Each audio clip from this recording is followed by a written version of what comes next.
수입되는 농산품에 대해서 방사능 검사 하시죠? 예, 하고 있습니다. 일본산 물품의 이 방사능 오염에 대해서 국민들 불안감이 굉장히 높습니다. 위량이긴 하지만 애들 먹는 분유에서 방사능 물질이 세슘이 발생되는 일이 있었고 철저한 검사 관리가 필요하다 이렇게 느끼는 국민들은 동의하시나요? 네. 근데 제가 관세청에서 받은 자료를 보니까 후쿠시마 사고가 일어난 이후에 원전 반경 250km 이내인 12개 연 1개도에 수입된 농산품 중에서 3.7%밖에 방사능 검사를 실시하지 않았습니다. 그것도 휴대용 측정기로 컨테이너 화물 표면을 측정한 게 대부분이에요. 차량용 측정기가 있다고 말씀을 하시는데 대부분 휴대용 측정기로 했고 이런 방식으로 방사능 측정하면 이게 정확한 측정이 될 수 있다고 생각하세요?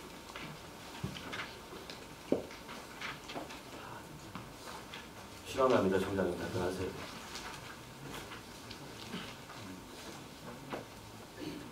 자 그럼 나중에 답변하시고요. 내용자 수화물이나 특수화물이나 일반 화물은 지금 100% 다 하고 있습니다. 그런데 일부 제가 의심이 되는 부분은 또 관계기관에 인계해서 화물 물량을 얘기하는 겁니다. 수입되는. 근데 그거 지금 2011년 3월부터 2012년 8월까지 3.7%밖에 안 하셨어요. 관세청에서 받은 자료고요. 잠깐 동영상을 좀 보여주시죠. 지금 후쿠시마 사고 이후에 방사능 오염에 대한 국민들 불안감이 굉장히 높아지고 있고 특히 한국으로 수입되는 물품에 대한 오염 우려가 커지고 있는 게 사실입니다. 다음 화면 주세요.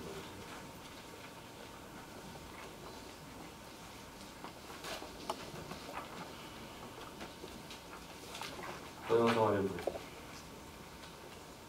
보세요. 대표적인 방사능 물질 중에 세슘이라고 아시죠? 네. 그 세슘을요. 근접거리에서 방사능을 측정했을 경우에는 한 7.32 마이크로시버트 정도가 측정이 됩니다. 제가 실험을 해본 결과입니다. 지금 동영상이 안 나오는데 30cm만 떨어져도 이게 0.2 마이크로시버트 정도로 떨어져요. 서울의 대기 중의 자연방사능 수치가 평균 0.2 마이크로시버트 정도 되는데요.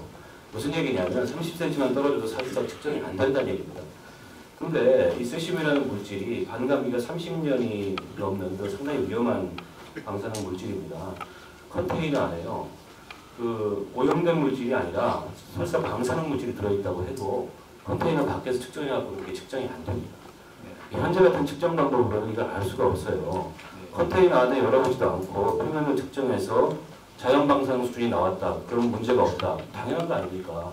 원래 그런 물질인데. 이런 방법으로 측정을 계속 하고 계신데 이게 옳다고 보세요? 우리 국민들이 느끼는 불안감에 비해서 내지는 후쿠시마 사고가 가져온 심각한 효과에 비해서 이런 방식의 방사능 측정이 적절하다고 보십니까? 지금 제가 생각하기에는 지금 후쿠시마 원전 250km 내 지역에서 이제 산입되는 상품에 대해서는 다 지금 원전 방사능 검사를 해서 안전한 것으로 지금 알고 있습니다. 아니라니까요. 3.7%밖에 검사를 안 하셨어요. 반입 건수가요. 때문에 제가 다시 한번 그 분야는 다시 한번 챙겨보고. 아니 반입 건수가 33만 6,700건인데 검사 건수는 12,531건이고 검사비율이 3.7%예요. 네. 관세청에서 내놓은 자료를 가지고 얘기하는데 왜 다른 얘기를 하십니까? 이렇게 해가지고는 그 방사능 오염 정도를 확인할 수 없고 이거는 의지가 없는 겁니다. 그리고 지금 원전 반경 250km 지역에서 수입되는 경산품에 대해서 한정적으로 방사능 측정을 하신다 이렇게 말씀을 하시는데 지금 보면요. 후쿠시마 제1원전에서 180km 떨어진 군마현이라는 곳이 있습니다. 그 북부 상단 지역에서는요. 1제곱미터당 최고 30만 벨크렐의 세슘이 측정이 되고요. 250km 이상 떨어진 동남쪽 끝에 나가마현이라는 지역이 있는데 거기서는 3만 벨크렐 이상의 세슘이 검출이 되고 있어요. 방사능이요. 반드시 반경 몇 킬로미터에만 퍼지는 게 아니고 바람의 방향에 따라서 더 멀리 오염될 수도 있어요. 저기 보시면 저기 동그란 원이 250km입니다. 반경. 지금 우리 관세청이 갖고 있는 기준이에요. 근데 그 위에 홋카이도 보이시죠? 네. 홋카이도가 지금 굉장히 오염이 돼 있어요. 저건 일본에서도 있죠. 일본 정부당국에서 인정을 하고 있는 거예요. 거기서 나오는 건 지금 측정 안 한다는 얘기 아닙니까? 뿐만 아니라 지금 저 반경 250km 내에서 나오는 품목들 다 알고 계세요? 수입되는? 예, 저희들이 다 파악 가능합니다. 근데 그 품목별 검사도 지금 안 하고 계시지 않습니까? 그래서 오염 지역을 세부적으로 등급별로 구분을 해야 됩니다. 저 250km의 책상머리에 앉아서 반원 동그란 원 그어가지고 여기서 나온 거는 그 샘플 검사한다 이렇게 얘기하실 게 아니고 오염 지역이 심각한 곳이 있고 상대적으로 덜한 곳이 있는데 그걸 세부적으로 분류를 해서 심각한 곳에서 나오는 것은 전수 검사를 해야 됩니다. 근데 너무 지금 행정편의주의적인 방식으로 이 문제를 다루고 있어요. 네, 알겠습니다. 지금 저희들이 작년 3월 28일부터 금년 9월 말까지 약 13,000건의 화물을 검사했는데 그 중에서 한 번도 특이한 사항이 없어서 제가 왜 안 나왔는지 말씀을 드릴게요. 좀 이따가. 이 측정치에 대한 관리 감독의 문제인데요. 인천공항을 제외한 모든 세관에서는 측정치를 기록조차 하고 있지 않습니다. 맞죠? 오로지 인천세관에서만 방사능 측정치를 기록하고 있는데요. 이 기록 방식이 시간당 1마이크로시버트 이하라는 것만 명시를 하고 있어요. 무슨 말이냐면 0.9 마이크로시버트가 나오면 기록을 안 하는 겁니다. 근데 자연 방사능이 0.2라고 제가 말씀드렸잖아요. 그거보다 4배가 높아요. 방사능이라는 게 아무리 적은 양이 노출돼도 이게 심각한 건강상의 위험을 일으킬 수가 있고 기존치 이하에서도 방사성 피폭량이나 암발생의 비례를 해요. 기존치 이하에서조차도. 그런데 이게 1마이크로시버트 이하라고만 기록하고 그 1마이크로시버트 이하가 검출이 되면 아예 기록을 안 한다는 건 문제가 있는 게 아닙니까? 네, 아마 그 안전 기준 아마 원자력 관련 기관에서 안전 기준 원자력 안전법에서 1마이크로시버트를 기준으로 하고 있는데 이게 미국보다 4배나 높은 기준이에요. 그러니까 지금 이게 근데 보세요. 저기 이제 원자력 방사능 피해에 대한 전문기관이 아니다 보니까 아니 그런데 기록조차 안 한다는 건 문제잖아요. 0.9가 나왔다 이런 기록을 해야 되는 거 아닙니까? 아마 그 기준치 이하기 때문에 특별히 관리할 필요가 없어서 아니 기준치 이하인 것과 존재하지 않는 건 다르잖아요. 마치 방사능이 존재하지 않는 것처럼 검출이 안 되는 것처럼 지금 관세청은 하고 있다는 겁니다. 지금 대한민국에서 1200km밖에 안 떨어진 곳에서 인류 최초의 연쇄적인 핵발전 폭발 사고가 일어났는데 정부 대응은 너무 아니래요. 한 가지 예를 더 들어볼까요?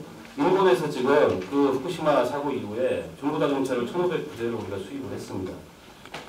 근데 이게 일본 동북쪽 지역에서 운행하는 차량은 와이퍼 고무 부분이나 에어컨 필터에서는 방사능이 검출될 확률이 매우 높아요. 에어컨 필터 같은 경우는 특히 위험하고 실제 러시아에서는요 2011년에 그 사고 이후에 일본산 중고차에서 방사능이 검출돼서 60대를 수입을 거부했던 사례가 있어요. 근데 우리는 일본산 중고차에 대해서 이런 검사 안 하고 있단 말입니다. 이게 지금 이 관세청이나 정부 당국에서 후쿠시마 사고 이후에 국민들의 그런 걱정이 있음에도 불구하고 너무나 거기에 대해서 무감각한 실패라고 저는 생각을 합니다. 그런데 문제는 지금 하고 있는 형식적인 검사마저도 필요성이 없다는 이유 관세청에서 조만간 중단하겠다. 이렇게 지금 계획을 갖고 있다면서요?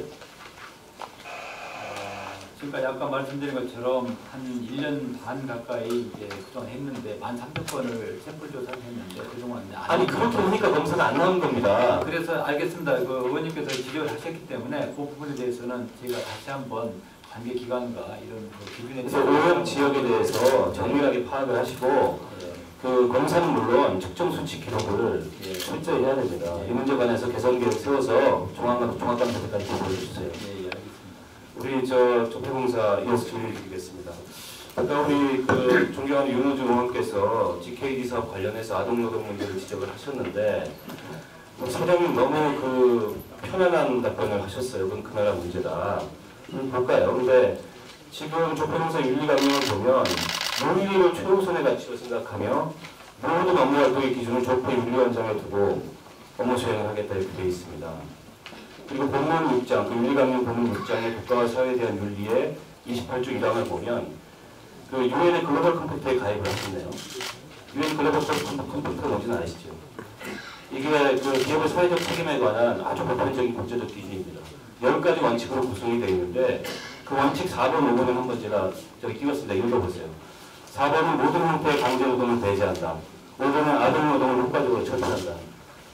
이렇게 그 유엔이 정한 가이드라인에 기존에 가입을 해놓고서 강제 아동노동을 통해 생산되는 면화를 우리가 거기서 현지에서 생산 그 공장을 만들어서 들여다가 하는 경영을 윤리경영이라고 얘기할 수 있겠습니까? 근데 그건 그 나라 문제라고 얘기할 수 있는 게 아니죠. 아까 그 우리 존경하는 윤호중 교수님이 보여주셨지만 우즈벡 그 면화 농장의 강제 노동은 국가에 의한 조직적인 그 아동노동이고 강제노동입니다. 그런데 왜 우리가 그런 문제를 문제를 삼냐면 인권이라는 것에는 국경이 없어요. 그런데 그건 그 나라 정부가 책임진다고 얘기하시는 것은 조폐공사가 얘기하는 인류 기준에도 안 맞을 뿐더러 국제적 기준에도 안 맞습니다. 그리고 이걸 대우 인터내셔널하고 다시 사용하시죠. 예, 대우 인터내셔널이 어떤 회사인지 아십니까? 우즈벡에서 그 연화 사업을 합니다. 대우 인터내셔널이요. 2002년부터 2006년까지 미얀마의 불법 무기 수출 건으로 2010년에 우리 대법원에서 유죄 판결을 받은 회사입니다. 뿐만 아니라 그 미얀마에서 그 미얀마 정부하고 가스 원전 개발하면서 미얀마 정부와 함께 거의 강제노동을 동원을 해가지고 국제적으로 굉장한 비난을 받고 있는 회사예요. 이 회사가 2009년에 사업 제안서를 보냈어요. GKD와 관련해서. 그게 21페이지가 되는데 그 중에 12페이지가 투자 환경 및 노무 관리 분석에 관한 내용인데요. 아동노동에 관해서 단 이런 방법도 하지 않고 있습니다. 이미 이때 국제적으로 우즈베키스탄의 아동노동이 문제가 돼서 대우 인터내셔널을 알고 있었어요. 왜냐하면 대우 인터내셔널이 2006년부터 면허 사업을 하고 있었고 그 면허 사업의 판로가 EU 쪽으로 막히는 바람에 곤란을 겪었던 적이 있습니다. 그런데 이 사업 제안을 하면서 이런 방법 거기에 대해서 언급은 안 하고 뭐라고 되어 있냐면 우즈베키스탄은 한국과 달리 현재까지 노조로 인하여 큰 문제가 발생한 예가 없음. 매우 천박한 노동조합에 대한 인식을 그 보고서에 드러내고 있고 우즈벡은 부패와 법률 제도의 비정비로 되는 것도 없고 안 되는 것도 없는 나라다. 이런 게 윤리경영이라고 할 수도 있겠어요. 어떻게 이런 회사를 파트너로 이런 사업을 하십니까? 뿐만 아니라 이게 그 경제적 효과성 문제도 아까 우리 존경하는 정건우님이 지적을 하셨지만 이게 목표 생산량 대비 실제 생산량이 형편없어요. 근데 그게 단지 그냥 설비가 노후하다 이런 문제가 아니고 노후한 설비를 산 겁니다. 그 지금 보면 2010년 3월 17일 날 그 해외사업 리스크관리위원회 회의록에 보면 조폐공사 제지시설이 83년도에 설치됐고 30년이 지났기 때문에 개보수 225억이나 든다. 경제성 측면에서 해외 투자가 좋다. 이런 해외 투자를 했는데 그렇게 해서 산 우즈벡 양기울 공장은 85년도에 만들어진 회사입니다. 그 회사를 사고 개보수하고 뭐 하는데 지금 총 338억이나 들었어요. 그런데도 생산량이 이 모양이에요. 이거 업무상 배임에 해당하는 행위 아닙니까? 전현직 이사들. 이분들 어떻게 지금까지 이렇게 그 자리에 앉아서 이걸 하고 운영하고 계세요? 저는 여러모로 문제가 있는 이 사업에서 즉시 철수해야 되고요. 대우 인터내셔널은 거의 사기성 사업 제안을 한 겁니다. 이 회사에 대해 손해배상 청구해야 됩니다. 그렇지 않으면 사장님도 저는 배임 혐의 받으실 수 있다고 생각해요. 그리고 위원장님 아까 우리 존경하는 그 정도님께서 얘기하셨듯이 이 사안은 위원회 의결로 반드시 감사하면 감사해야 된다고 저도 요청을 드립니다. 마치겠습니다.